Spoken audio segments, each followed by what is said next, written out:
Guys, welcome back to this another video. In today's video, what I'm pretty much going to do is I am going to tell you a little bit about how I self-care. I am a single mother of 2 children and I am a teacher by profession. When I tell you, there are days when I feel emotionally exhausted.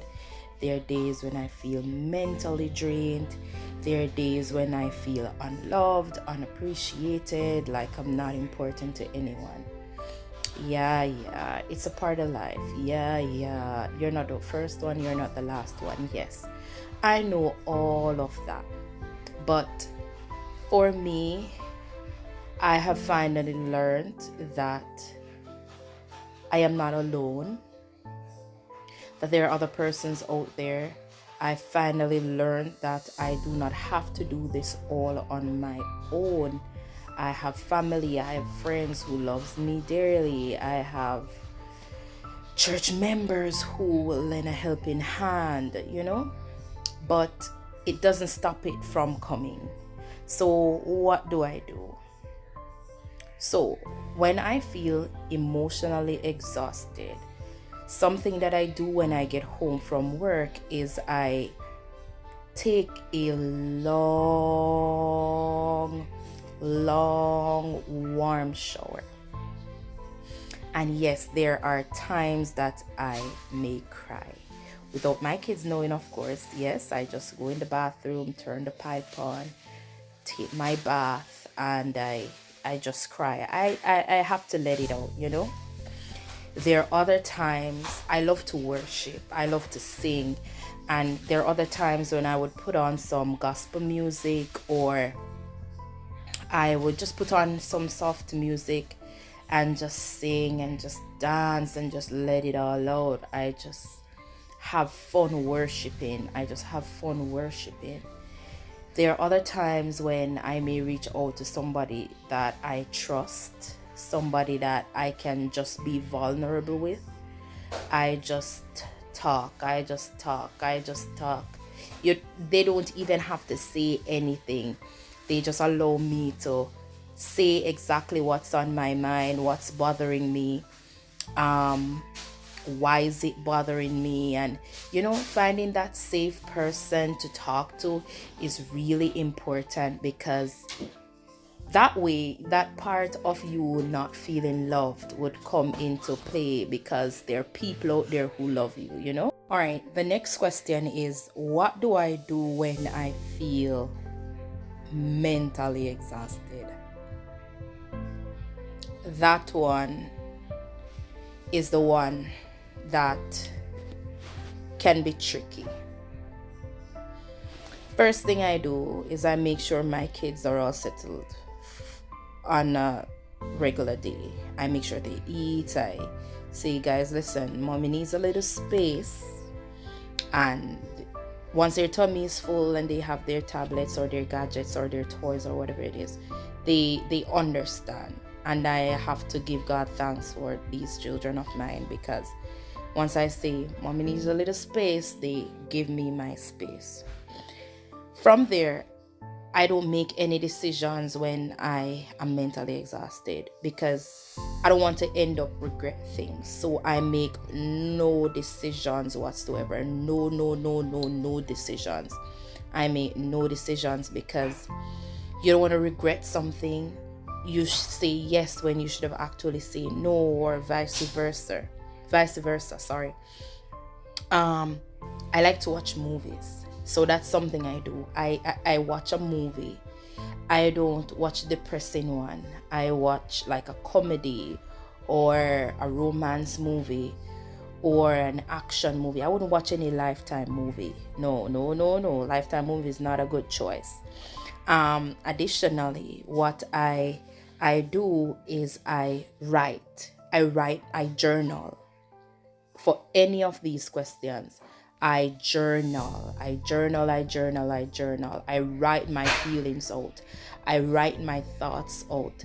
I write them in poems, in songs, in just plain. Another thing I do when I'm mentally exhausted is I talk to God. I talk to God just like how I would talk to you guys, for example, or how I would talk to my family member or my friend. I would just be me. I would say, Lord, I don't know what you're doing. I am tired of this. I just need a break.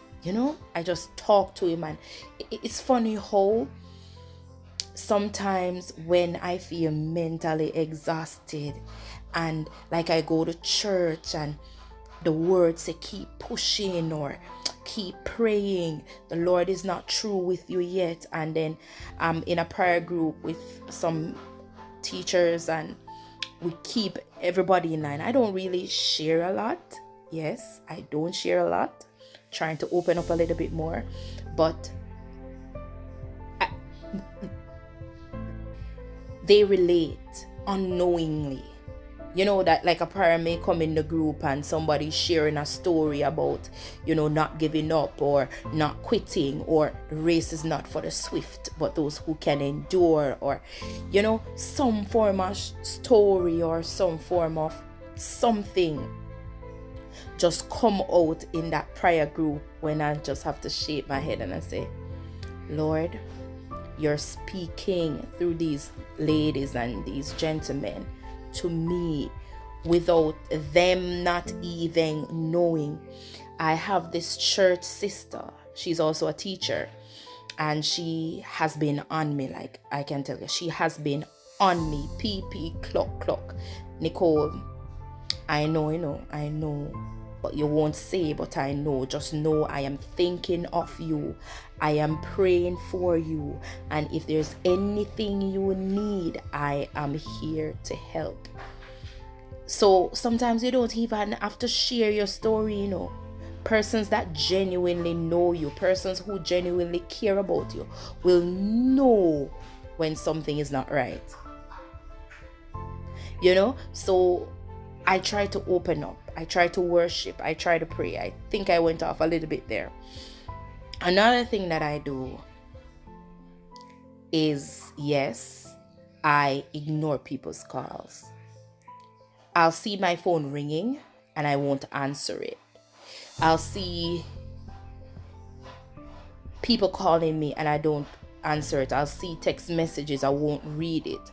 I'll put my phone on silent purposefully just to block everything out and just focusing on regaining my truest self. Another thing I do when I'm mentally exhausted is I read. I have this book, I think it's One Decision by Michael Baker, I think, and I have been reading it and I've been putting it into practice, and it has been helping me tremendously. Mental health is extremely important, and thanks be to God, I've never been in a position where I have been mentally exhausted and think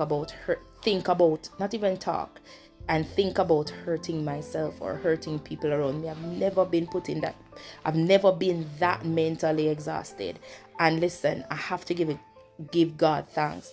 And all those people who are with me, who pray for me, who call me and check up on me if I don't show up. Listen, God is working through you, because it relates. That comes back once again, not feeling loved, not feeling appreciated. That comes back into play. God always sends somebody, He always sends somebody.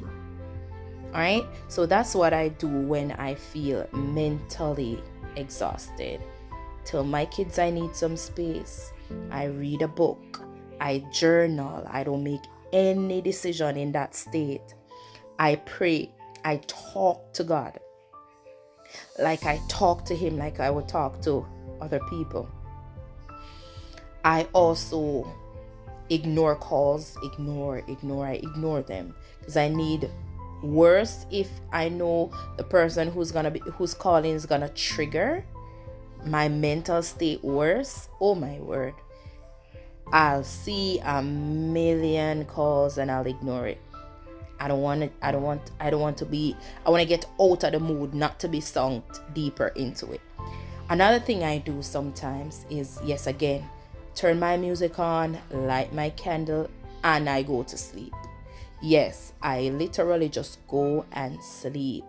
I have this thing where I say to my friends, I need to clear my head.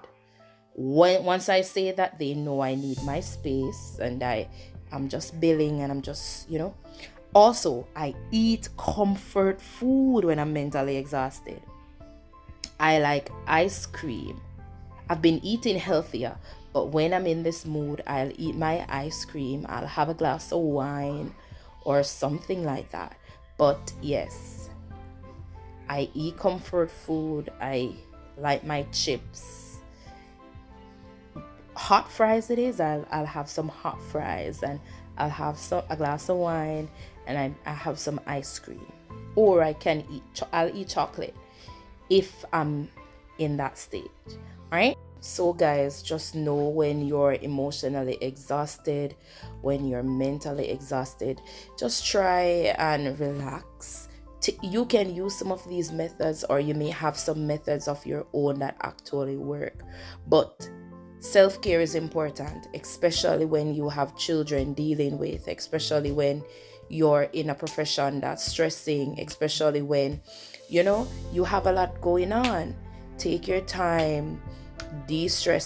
Sometimes you may want to go out with your friends. You can do that too. Remember, you are not alone. You are not alone. God is always with you. Remember, He said He's given you the spirit, not of fear, but of love, of peace, and of joy, and of a sound mind. You see that sound mind part? This is what the kids would do at school. It's clocking. I think the kids at school would say, "Oh, it's clocking. It's clocking." That sound mind part. Listen, if you're a child of the Most High, you will get over whatever you're going through, emotionally or mentally. You're not alone. You are not alone. Stay connected. All right. Thank you for watching this video. Please remember to like, share, and subscribe. See you next time. Bye.